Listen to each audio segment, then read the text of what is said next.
तो हेलो मेरे class 12 physics वाले स्टूडेंट्स, कैसे हो आप सब और कैसी चल रही है आप सभी के क्लास 12 फिजिक्स की तैयारी। तो स्टूडेंट, आज के इस वीडियो में मैं आपके लिए लेकर आया हूं क्लास 12 फिजिक्स के 5 ऐसे मोस्ट इंपॉर्टेंट क्वेश्चन आंसर को ना, जो आपके बोर्ड एग्जाम में लगातार पूछे जाते हैं।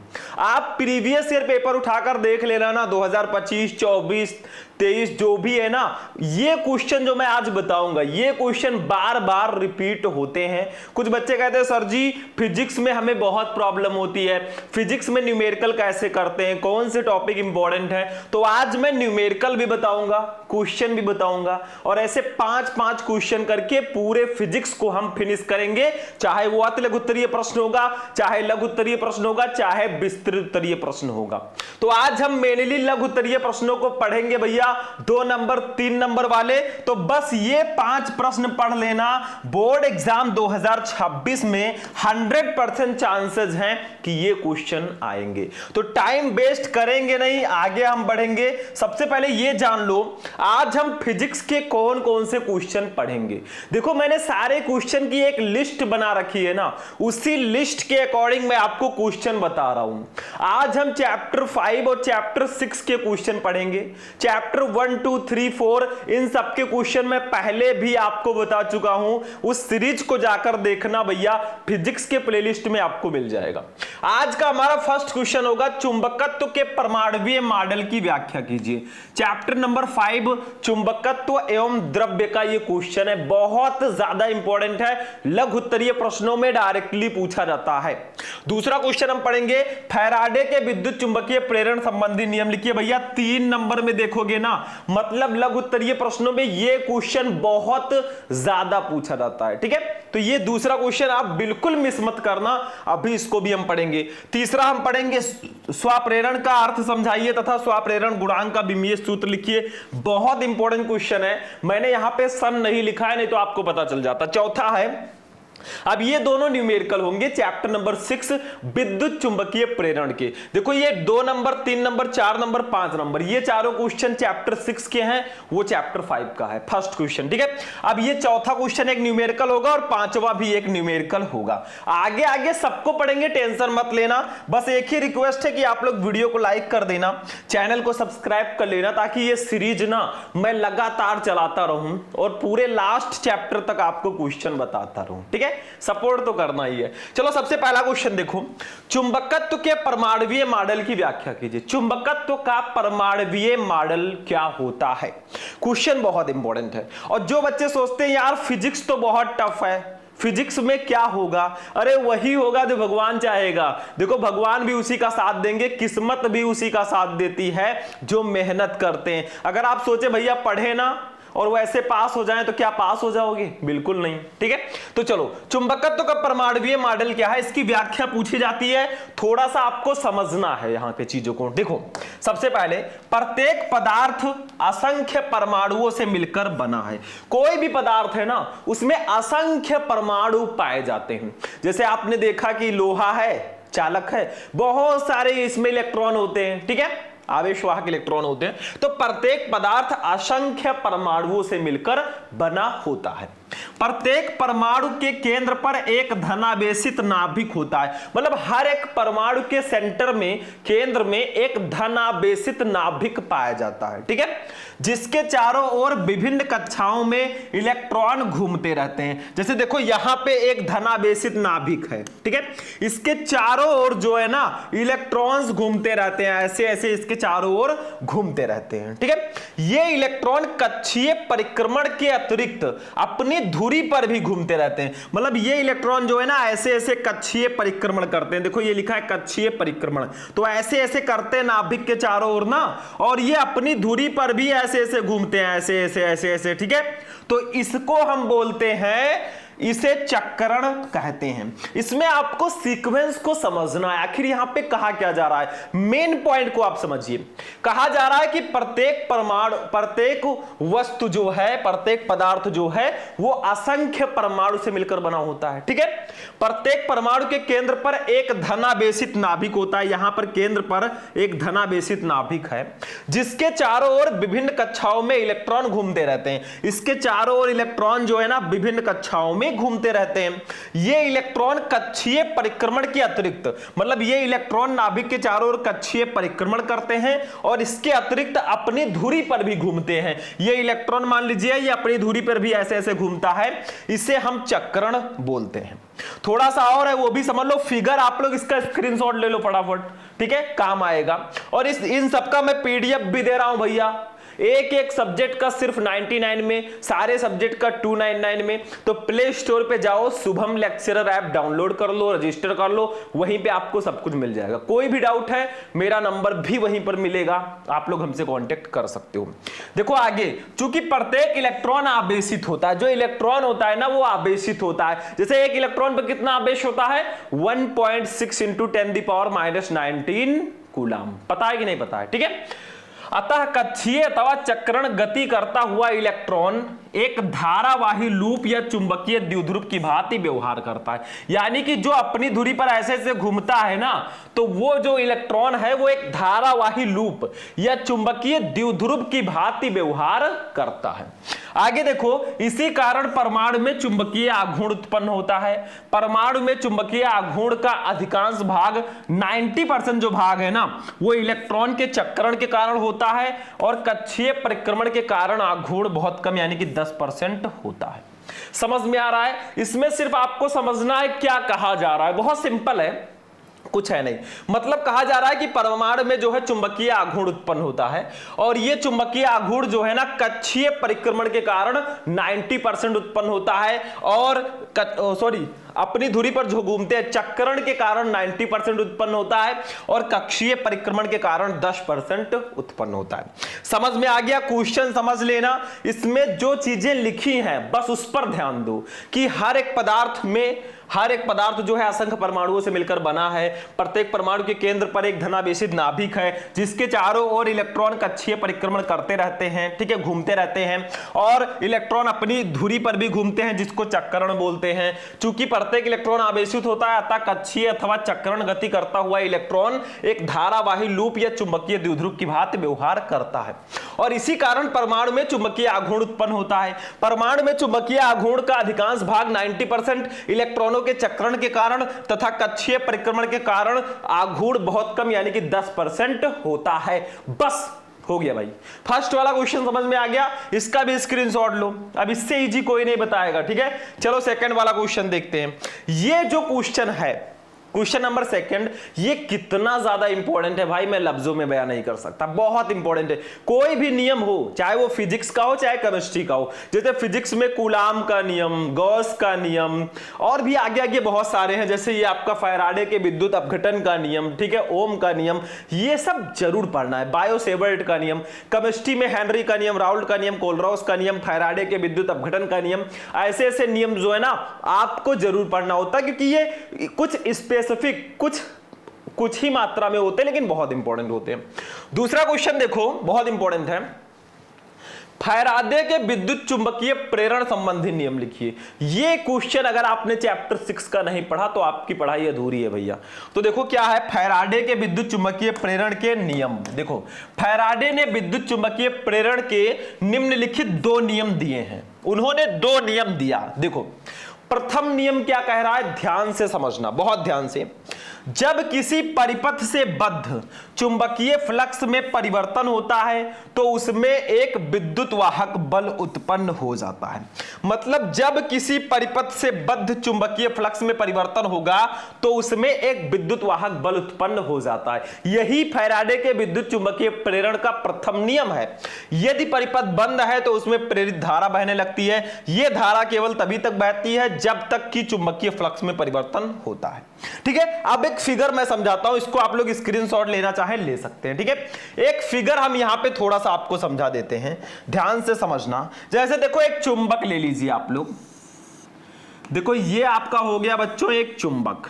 अब आप सभी को पता ही है कि चुंबक में दो ध्रुव होते हैं, एक नॉर्थ यानी कि उत्तरी ध्रुव, एक साउथ यानी कि दक्षिणी ध्रुव।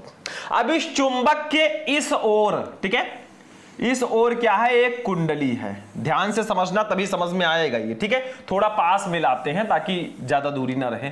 देखो इस चुंबक के इस ओर देखो ये जो है एक कुंडली है, ठीक है। अभी कुंडली बना नहीं है, इसको ऐसे कर देंगे, ठीक है। ये एक कुंडली है, ठीक है। अब आप सभी को पता है कि अगर कोई चुंबक किसी चुंबकीय क्षेत्र में रखा हुआ है ना, तो किसी मतलब कहीं पर भी रखा है तो उसके चारों ओर चुंबकीय क्षेत्र उत्पन्न होगा। अब जब चुंबकीय क्षेत्र उत्पन्न होगा तो इस चुंबक से निकलेंगी चुंबकीय बल रेखाएं, ऐसे ऐसे निकलेंगी, ठीक है। ऐसे चुंबकीय बल रेखाएं निकलेंगी इस चुंबक से होकर, देखो ये, ठीक है। चुंबकीय बल रेखाएं ऐसे निकलेंगी। तो आप सभी को पता है जो चुंबकीय बल रेखाओं की संख्या होती है उसी को ही हम चुंबकीय फ्लक्स कहते हैं। जैसे आपने विद्युत आवेश तथा क्षेत्र में पढ़ा कि किसी काल्पनिक पृष्ठ से होकर गुजरने वाली वैद्युत बल रेखाओं की संख्या को विद्युत फ्लक्स बोलते हैं। वैसे किसी पृष्ठ के द्वारा, ठीक है, जैसे आपका ये चुंबक था, इसका नाम मैं लिख देता हूं, ये आपका है चुंबक, ठीक है, चुंबक। और ये आपका है कुंडली, क्या है, कुंडली। तो जब चुंबक के चारों ओर चुंबकीय क्षेत्र उत्पन्न हुआ तो इससे चुंबकीय बल रेखाएं निकली जो कि कुंडली से होकर गुजर रही हैं, ठीक है। तो क्या होगा, चुंबकीय बल रेखाओं की संख्या को ही हम चुंबकीय फ्लक्स बोलते हैं।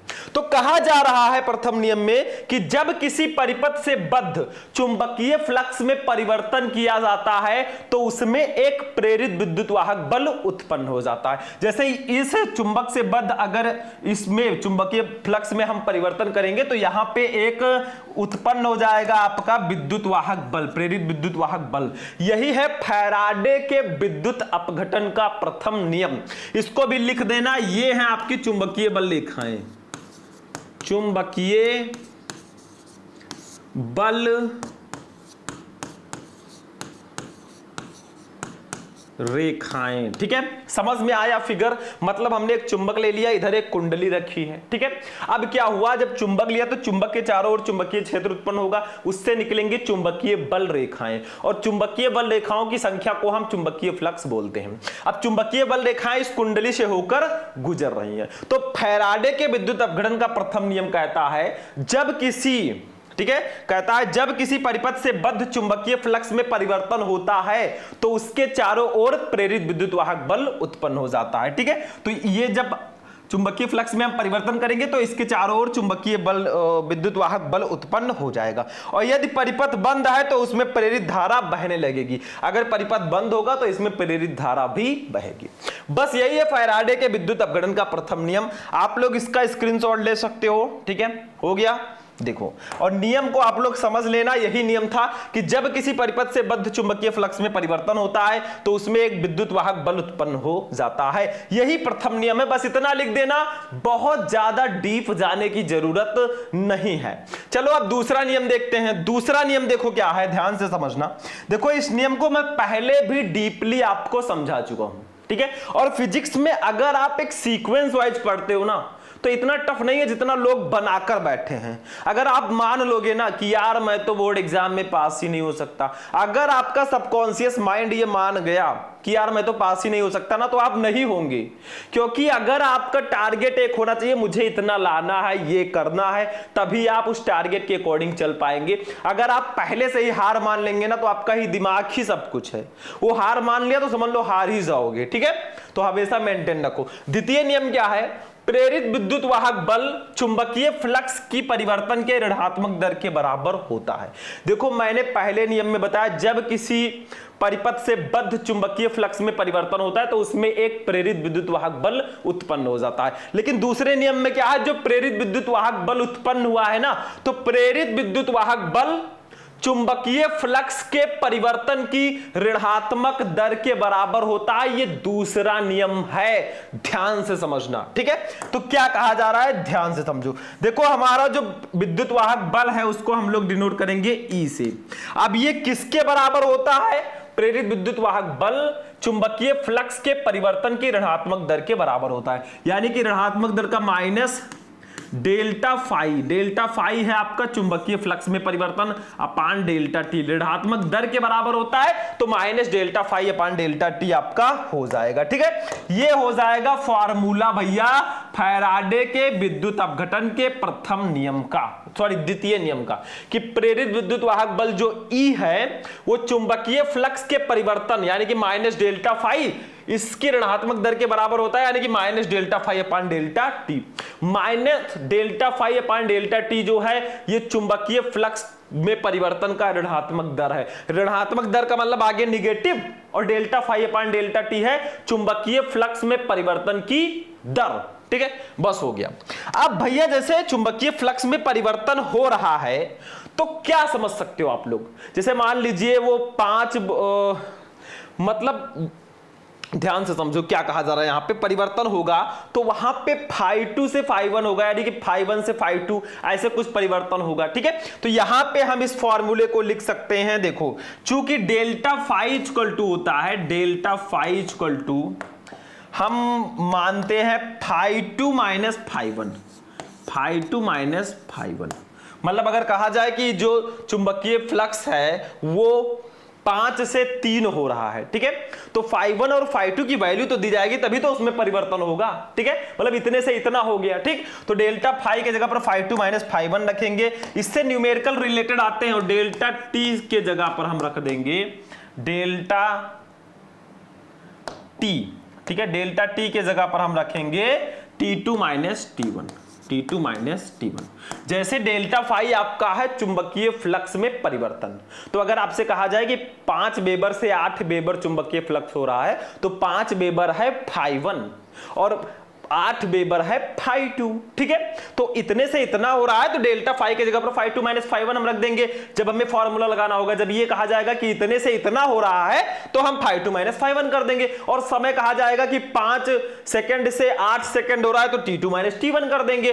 तो यहां पे हम लिख सकते हैं दूसरा फॉर्मूला हमारा अब यहां पे जनरेट होगा, साइड में मैं लिखूंगा, देखो E इक्वल टू हमारा अब दूसरा फॉर्मूला आ जाएगा। वो फॉर्मूला क्या होगा, देखो ध्यान से, माइनस आपका ऐसे ही रहेगा और अब हो जाएगा ब्रैकेट में φ2 minus φ1 upon T2 minus T1। अगर हम वैल्यूज को रख देते हैं ना तो ये हमारा दूसरा फॉर्मूला निकल कर आ जाएगा। देखो ये हमारा दूसरा formula E equal to minus φ2 minus φ1 upon T2 minus T1। ये फॉर्मूला भी आप लोग अप्लाई कर सकते हैं अगर आपको चुंबकीय फ्लक्स में परिवर्तन दिया जा रहा है कि 5 वेबर से 8 वेबर हो रहा है या ऐसे कुछ न्यूमेरिकल में आता है ना, तो ये फॉर्मूला आप लोग अप्लाई कीजिएगा। ठीक है, अब चलो बच्चों क्या समझते हैं। अब मान लो यदि कुंडली में, जो मैंने कुंडली लिया था, तो यदि कुंडली में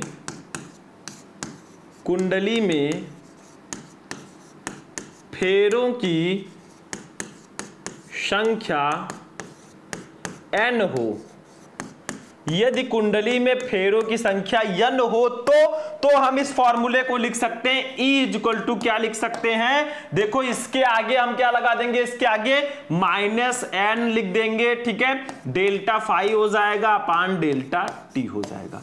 ये हमारा आ जाएगा दूसरा फॉर्मूला। ठीक है, अगर मान लीजिए कि कुंडली में फेरों की संख्या n होगी तो E equal to minus n delta phi upon delta t हो जाएगा, यानी कि इसके आगे n लिख देंगे, बस फॉर्मूला वही है।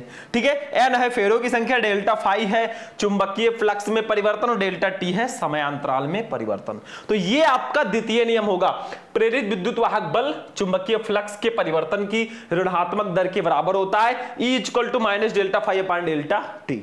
अब डेल्टा फाई के जगह पर φ2 माइनस φ1 रखेंगे और डेल्टा टी के जगह पर T2 माइनस T1। अभी इससे रिलेटेड न्यूमेरिकल हम सॉल्व करेंगे। ठीक है, तो E इक्वल टू हमारा हो जाएगा minus φ2 minus φ1 upon T2 minus T1। बस हो गया भैया, समझ में आ गया। अगर फेरों की संख्या n होगी तो E equal to minus n delta phi upon delta t. चलो इसका स्क्रीनशॉट ले लो फटाफट, तब हम देखेंगे अपना नेक्स्ट क्वेश्चन। हो गया स्क्रीनशॉट। चलिए अब चलते हैं हम अपने क्वेश्चन नंबर 3 पे। देखिए हमारा अगला जो क्वेश्चन है क्या है, देखो हमारा तीसरा जो क्वेश्चन है ना, ये इसी चैप्टर का है, चैप्टर 6 विद्युत चुंबकीय प्रेरण का। देखो स्वप्रेरण का अर्थ समझाइए तथा स्वप्रेरण गुणांक का विमीय सूत्र लिखिए। भैया स्वप्रेरण क्या होता है और इसका स्वप्रेरण गुणांक का विमीय सूत्र लिखना है। बेसिकली ये क्वेश्चन जो है ना अति लघुत्तरीय प्रश्नों में ज्यादातर देखने को मिलता है। अभी जो स्टार्टिंग के दोनों क्वेश्चन बताए वो आपके आते हैं लघुत्तरीय प्रश्नों में, ये क्वेश्चन अति लघुत्तरीय प्रश्नों में आता है। इसके बाद वाले जो दोनों क्वेश्चन है वो भी लघुत्तरीय प्रश्नों में आते हैं, ठीक है। तो देखो स्वप्रेरण क्या होता है, नाम से ही स्पष्ट है, स्वप्रेरण मतलब स्वतः प्रेरण। देखो किसी कुंडली से संबद्ध चुंबकीय फ्लक्स के मान में परिवर्तन होने पर उसी कुंडली में प्रेरित विद्युत वाहक बल तथा प्रेरित धारा उत्पन्न होने की घटना को स्वप्रेरण कहते हैं। अभी मैंने आपको बताया था जब किसी कुंडली के चुंबकीय फ्लक्स में परिवर्तन किया जाता है तो उसमें प्रेरित विद्युत वाहक बल उत्पन्न हो जाता है तथा प्रेरित धारा उत्पन्न हो जाती है। इसी घटना को हम स्वप्रेरण कहेंगे। यानी कि जो फैराडे के विद्युत चुंबकीय प्रेरण का प्रथम नियम है ना, लगभग उसी से ये रिलेटेड है। तो स्वप्रेरण क्या है, किसी कुंडली से संबद्ध चुंबकीय फ्लक्स के मान में परिवर्तन होने पर उसी कुंडली में प्रेरित विद्युत वाहक बल तथा प्रेरित धारा उत्पन्न होने की घटना को स्वप्रेरण कहते हैं। स्वप्रेरण गुणांक का विमीय सूत्र जो होता है वो होता है ml2t-2a-2।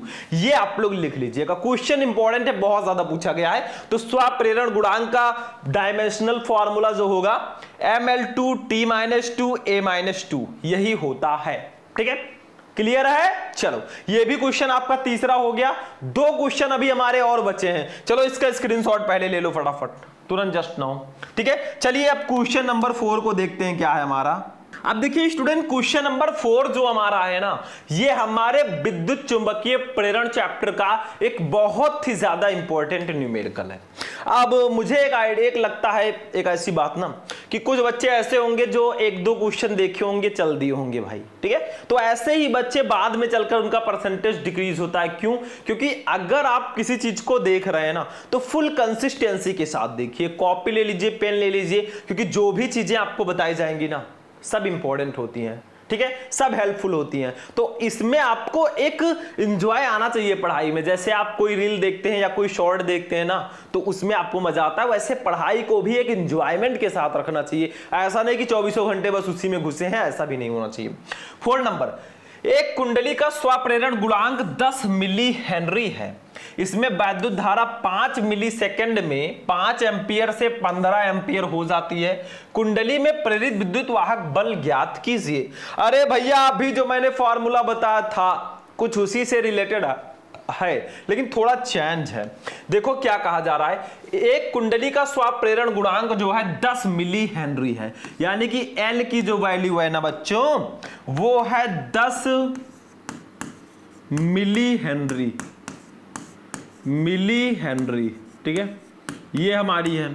फिर कहा जा रहा है, ध्यान से समझो, फिर कहा जा रहा है कि इसको पहले हेनरी में बदलो। देखो मिली हेनरी को हेनरी में बदलेंगे तो देखो भैया 1000 milli henry equal to 1 henry होता है। तो आपको जब 10 मिली हेनरी को हेनरी में बदलना होगा ना तो 10 को 1000 से गुणा करना होगा, ये जरूरी है भैया, ठीक है। अब 10 बटा 1000 को लिख सकते हैं 10 के पावर 3 ऊपर लाएंगे तो 10 गुणे 10 के पावर -3, अब ये हेनरी हो जाएगा, ठीक है। तो हम 10 मिली हेनरी को लिख सकते हैं 10 गुणे 10 की पावर -3 हेनरी, ठीक है। चलो भैया अब हम लिख देते हैं L की वैल्यू जो हमारी आई ना वो हो गई भैया 10 गुणे 10 के पावर -3, अब ये हेनरी हो जाएगा, ठीक है। सिंपल है कि नहीं है भैया? बिल्कुल हलवा है, बस उठाकर खा लेना है। अब देखो इसमें विद्युत धारा 5 मिली सेकेंड में, यानी कि हमें समय दिया गया है, डेल्टा टी की वैल्यू दी गई है, ये भी दिया गया है 5 मिली सेकेंड। कितना? 5 मिली सेकेंड। अब इसको भी सेकेंड में बदलो भैया, तो 5 को 1000 से डिवाइड करोगे, ऊपर लाओगे तो वही आ जाएगा जो ऊपर आया है। देखो डेल्टा टी की वैल्यू आ जाएगी 5 गुणे 10 के पावर -3 सेकेंड, 5 गुणे 10 की पावर -3 सेकेंड, ये डेल्टा टी की वैल्यू हो गई। ठीक है, अब इसके बाद में देखो ध्यान से क्या कहा जा रहा है, ध्यान से समझना। अब कहा जा रहा है कि इसमें विद्युत धारा 5 मिली सेकेंड में 5 एम्पियर से 15 एम्पियर हो रही है। अब भैया 5 से 15 हो रहा है तो हमें समय में परिवर्तन निकालना है, यानी कि हमें धारा निकालनी है। ठीक है, धारा डेल्टा आई, डेल्टा आई क्या हो रहा है, 5 एम्पियर से 15 एम्पियर हो रही है, तो डेल्टा आई अगर हमें निकालना है ना तो T2 में I2 में से I1 घटाना होगा, डेल्टा I1, यानी कि 15 में से कितना घटाना होगा, 5 घटा दीजिए। ठीक है, तो आपका डेल्टा आई निकल जाएगा। तो डेल्टा आई की वैल्यू जो आ गई ना, वो आ गई बच्चों 15 में से कितना घटाएंगे, 5 घटाएंगे तो आपका आ जाएगा 10 एम्पियर, 10 एम्पियर। ठीक है, अब हमें निकालना है प्रेरित विद्युत वाहक बल, यानी कि E को निकालना है भैया। क्या निकालना है, E निकालना है। तो हम यहां पे हेडिंग डालेंगे, क्या डालेंगे, प्रेरित विद्युत वाहक बल। प्रेरित फॉर्मूला लगा दो, आंसर आ जाएगा, विद्युत वाहक बल। ठीक है, तो इसका जो फॉर्मूला होगा ना वो हो जाएगा E इक्वल टू, क्या हो जाएगा इसका फॉर्मूला, ध्यान से समझना, E equal to -L delta I upon delta t. ये फॉर्मूला होता है भैया, क्योंकि यहां पे स्वाप्रेरण गुणांक दिया था तो हम उसके अकॉर्डिंग फॉर्मूला लगाएंगे। तो E equal to -L delta I upon delta t, बस इसी को सॉल्व कर दो, आंसर आ जाएगा। तो देखो E इक्वल टू हमारा हो जाएगा -L की वैल्यू कितनी है, देखो -L की वैल्यू है 10 गुणे 10 के पावर -3 गुणे डेल्टा आई की वैल्यू कितनी है, 10 है भैया, इसको लिख दो। और डेल्टा टी की वैल्यू कितनी है, 5 गुणे 10 के पावर -3, 5 गुणे 10 की पावर -3। देखो भैया 10 के पावर -3 से 10 की पावर -3 कैंसिल, 5 1 जा 5, 5 2 जा 10, और 10 का 2 से गुणा होगा, हमारा आंसर यहीं पे आ जाएगा। E इक्वल टू हमारा आ जाएगा 10 का 2 से गुणा करो 20 हो जाएगा, तो -20 वोल्ट।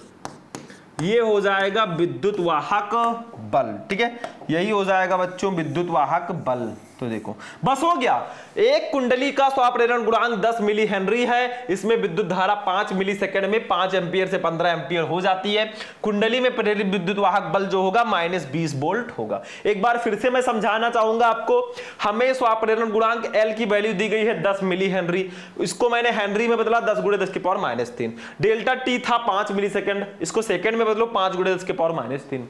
डेल्टा आई मतलब डेल्टा I1 में से डेल्टा I2 को घटा दो। ठीक है, मतलब डेल्टा I2 में से I1 को घटा दो तो 15 - 5 यानी कि 10 एम्पियर आ गया। प्रेरित विद्युत वाहक बल E निकालना था, तो E equal to -L delta I upon delta t. तो E इक्वल टू मैंने वैल्यू रखा -20 वोल्ट आ गया। फटाक से स्क्रीनशॉट लो तुरंत। चलो भैया आगे बढ़ते हैं, अपना लास्ट क्वेश्चन देखेंगे आज की इस क्लास का, 5वां क्वेश्चन। देखो बच्चों, एक कुंडली से बद्ध चुंबकीय फ्लक्स 0.1 सेकंड में 1 वेबर से 0.1 वेबर हो जाता है। कुंडली में प्रेरित विद्युत वाहक बल ज्ञात कीजिए। अभी यही वाला फॉर्मूला मैंने बताया था फैराडे के विद्युत चुंबकीय प्रेरण के द्वितीय नियम में। तो चलो देखते हैं, एक कुंडली से बद्ध चुंबकीय फ्लक्स 0.1 सेकंड में, यानी कि हमें डेल्टा टी की वैल्यू दी गई है, समय ये दिया गया है 0.1 सेकंड, 0.1 सेकंड।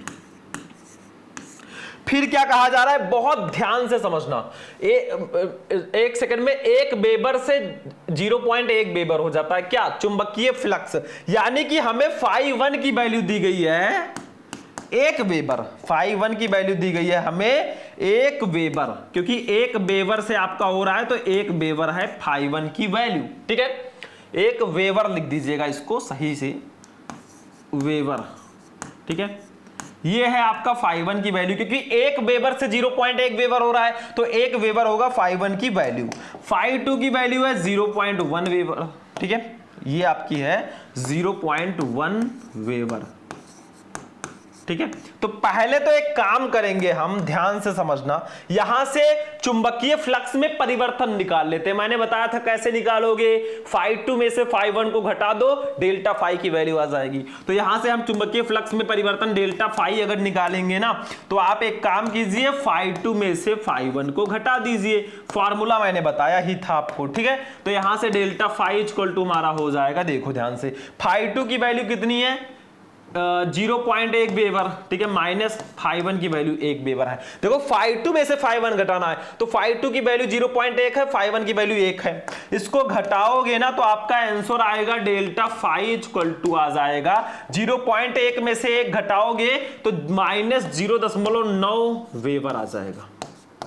वेबर, ध्यान से समझना, क्योंकि अगर 1 में से आप 0.1 घटाते तो प्लस में 0.9 आता, लेकिन आप 0.1 में से 1 घटा रहे हो तो माइनस 0.9 वेबर आ जाएगा, ठीक है। ये हो गया। अब हम निकाल लेंगे प्रेरित विद्युत वाहक बल, ठीक है। क्या निकाल लेंगे, प्रेरित विद्युत वाहक बल। तो प्रेरित विद्युत वाहक बल हमें निकालना है भैया ना, तो हमें क्या करना होगा, E इक्वल टू, मैंने आपको फॉर्मूला बताया था, क्या था वो formula, minus delta phi upon delta t. बताया था कि नहीं बताया था मैंने, फैराडे के विद्युत चुंबकीय प्रेरण के द्वितीय नियम में। अब देखो E इक्वल टू हमारा हो जाएगा, देखो माइनस डेल्टा फाई है, यानी कि माइनस, और डेल्टा फाई की वैल्यू ऑलरेडी माइनस 0.9 है, ठीक है, अपान डेल्टा टी की वैल्यू है, डेल्टा टी 0.1 हो जाएगा, ठीक है। अब देखो भैया, जब ब्रैकेट खोलोगे, इतना तो आपको पता होगा, इतने तो आप ज्ञानी हो, मैं साइड में कर देता हूं, अच्छा रहेगा, ठीक है, थोड़ा स्पष्ट दिखेगा यहां पे। देखो, अब देखो E इक्वल टू हमारा कितना हो जाएगा, ध्यान से समझना इसको, माइनस माइनस प्लस होगा, जब गुणा होगा माइनस का ना तो प्लस हो जाएगा, तो ये 0.9 बचेगा प्लस में, और 0.1 नीचे, दशमलव से दशमलव कैंसिल। E इक्वल टू हमारा फाइनली आ गया बच्चों 9 वोल्ट। कितना आ गया, 9 वोल्ट, और यही हमारा आंसर हो जाएगा, यही हो जाएगा प्रेरित विद्युत वाहक बल, ठीक है। हो गया बच्चों, बस हो गया, यही था। देखो हमें क्या कहा गया था, एक कुंडली से बद्ध चुंबकीय फ्लक्स 0.1 सेकंड में 1 वेबर से 0.1 वेबर हो जाता है। कुंडली में प्रेरित विद्युत वाहक बल ज्ञात कीजिए। तो डेल्टा टी की वैल्यू थी 0.1 सेकंड, φ1 की वैल्यू 1 वेबर, φ2 की 0.1। हमने चुंबकीय फ्लक्स में परिवर्तन निकाल लिया, φ2 माइनस φ1, डेल्टा फाई आया माइनस 0.9 वेबर। प्रेरित विद्युत वाहक बल का फॉर्मूला होगा E equal to minus delta phi upon delta t. Delta phi के जगह पर माइनस 0.9 रखा, आगे माइनस ऑलरेडी था, प्लस हो गया, E की वैल्यू 9 वोल्ट आ गई। चलो इसका स्क्रीनशॉट ले लो फटाफट, तुरंत, जस्ट नाउ, ठीक है। बस हो गया भैया, 5वां क्वेश्चन भी हो गया। आगे बढ़े नेक्स्ट क्वेश्चन। तो बच्चों आज का जो हमारा ये स्पेशल क्लास है, फाइनली यहीं पर फिनिश होगा। आज मैंने आपको बताया कि 12th फिजिक्स के 5 ऐसे क्वेश्चन कौन से थे जो सबसे इंपॉर्टेंट थे चैप्टर 5 और चैप्टर 6 में। आगे के आप लोग अगर चाहते हो चैप्टर्स तो बस वीडियो को लाइक कर देना, चैनल को सब्सक्राइब कर लेना। चलते हैं, फिर मिलेंगे किसी नेक्स्ट वीडियो में नेक्स्ट टॉपिक के साथ। तब तक के लिए जय हिंद।